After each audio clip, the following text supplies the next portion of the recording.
नमस्कार मित्रांनो. तर आम्ही बाबांची मुलाखत घेणार आहे की पालखी आपली निघते शिमग्याची. जेव्हा शिमग्याची पहिली होळी होते तिथून आमच्या गावातून पालखी निघते.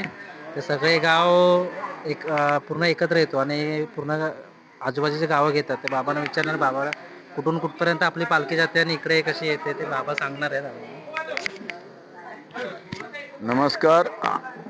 आज जवळजवळ 116 ते 17 वर्ष झालेत पालखीला आणि आजपर्यंत ही परंपरा चाललेली आहे. आणि त्या परंपरेनुसार आज आम्ही पहिल्या होळीपासून ते जवळजवळ जीवना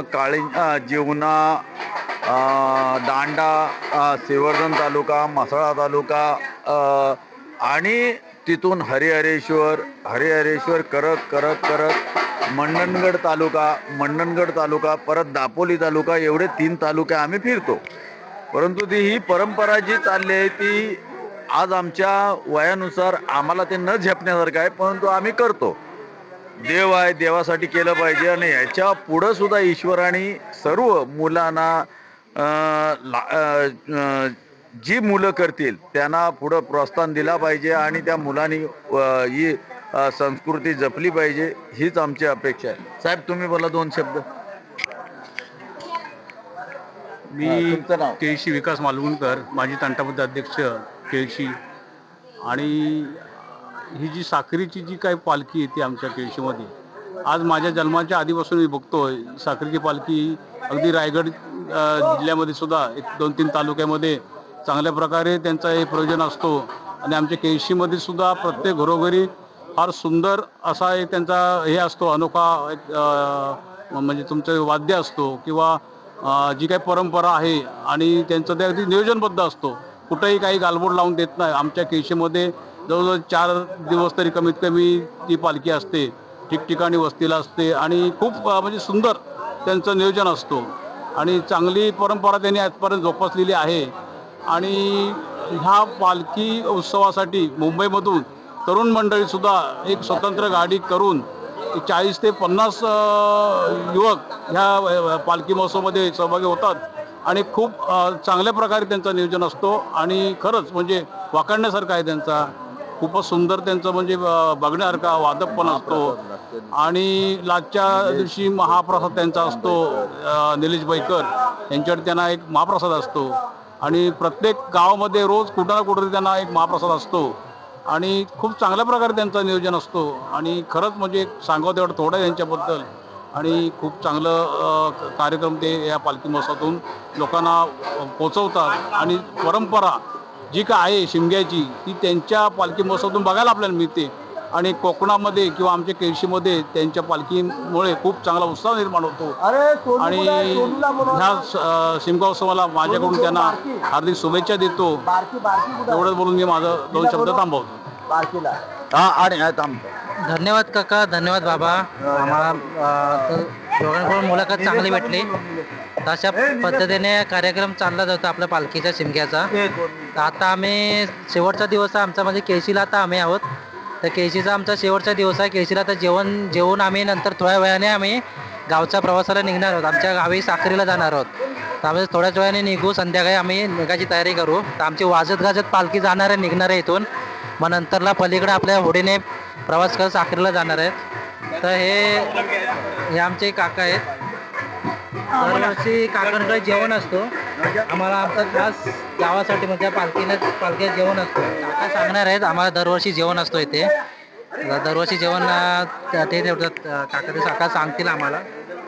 हॅलो, नमस्कार. मी सर्वप्रथम साक्री ग्रामस्थ मंडळाचे सन्माननीय सर्व पदाधिकारी आणि सर्व जेवढे जे पालखी महोत्सवाला ग्रामस्थ मंडळाचे पदाधिकारी असतील, मुंबईकर मंडळाचे सन्माननीय सर्व पदाधिकारी असतील, हे सर्वांचे सर्वप्रथम मी सगळ्यांचे आभार मानतो.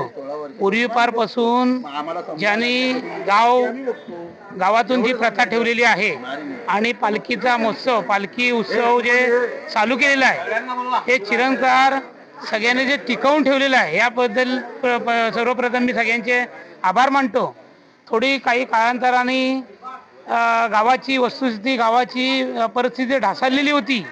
आणि ती परिस्थिती देखील ह्या तरुण मंडळांनी, थोडीशी मुंबईकर मंडळांनी आणि ग्रामीण तरुण मंडळाने देखील थोडीशी उचलून धरलं आणि जशी पूर्वीपार जी पालखी होती गावाची त्या पद्धत प्रथा ही ह्या लोकांनी चालू ठेवलेली आहे. म्हणून मी केळशी गाव पंचक्रोशीच्या वतीनं कुणबी समाज हितवर्धक मंडळाच्या वतीनं सर्व केळशी कुणबी समाज ग्रामस्थांच्या वतीनं केळशी जलस्वराज्य ग्रामपंचायतीच्या वतीनं मी सर्वप्रथम त्यांचे सगळ्यांचे आभार मानतो. त्यांनी ही अशीच पूर्वीपार परंपरा टिकवून ठेवावी. आज माझ्या इथं जी पालखी येते ही पूर्वीपारपासून माझे चुलते तुकाराम बैकर यांनी चिरंकार टिकवून ठेवलेली होती. त्यांच्या पश्चात मी माझे भाऊ नथुराम बैकर यांनी देखील आम्ही तो वारसा चालवून आजपर्यंत तो कायमस्वरूपी टिकवून ठेवला. आणि आम्ही हयात असेपर्यंत मी ह्या गावाला देखील शब्द देतो, मी हा जो वारसा आहे हा कायम असाच टिकवून ठेवणार आहे. आमच्याकडून देखील काय समजा ऋणी भासत असेल तरी आपण देखील थोडासा सांभाळून घ्यावा आम्हाला.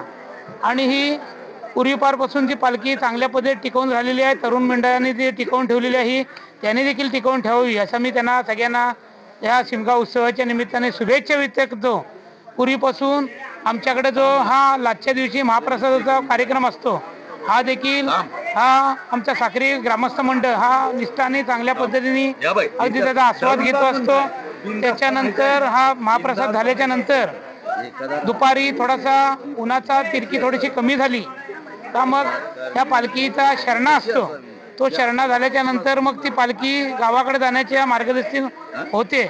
इथला सगळा जल्लोष, इथला सगळे आमच्या गावातील सगळे ग्रामस्थ ह्या पालखीला मोठ्या प्रमाणात जमलेले असतात आणि त्या कार्यक्रमात इन्व्हॉल्व होत असतात. वाजत गाजत ढोल ताशाच्या सानिध्यात ही पालखीचं आम्ही आगमन करतो आणि पालखीचा मार्गस्थ देखील करतो. आणि तिथपर्यंत देखील इथल्या ह्या साक्री ग्रामस्थ मंडळाचे सन्माननीय माजी सरपंच असतील खराडे साहेब आणि त्यांच्यासोबत काम करणारे सगळे आमचे भोसले असतील, आमचे सुरेश गोटेल असतील, इतर सगळे आमचे तरुण मंडळी असतील, शिशिदा असेल, हे सगळे देखील कुठंही आमचे समजा थोडासा टाईम टेबल वाढला किंवा काय त्याच्यात देखील कुठली उणीव भासली तरी आम्हाला सगळ्यांना आमच्या तरुण मंडळीला सांभाळून घेतात. मी पुढील वाटचालीसाठी ह्या साक्री ग्रामस्थ मंडळाला शुभेच्छा देतो आणि ह्या साक्री महोत्सव साक्री ह्या पालखीच्या शिमगा उत्सवाच्या शुभेच्छा देऊन माझे 2 शब्द संपवतो. जय हिंद, जय महाराष्ट्र. धन्यवाद काका.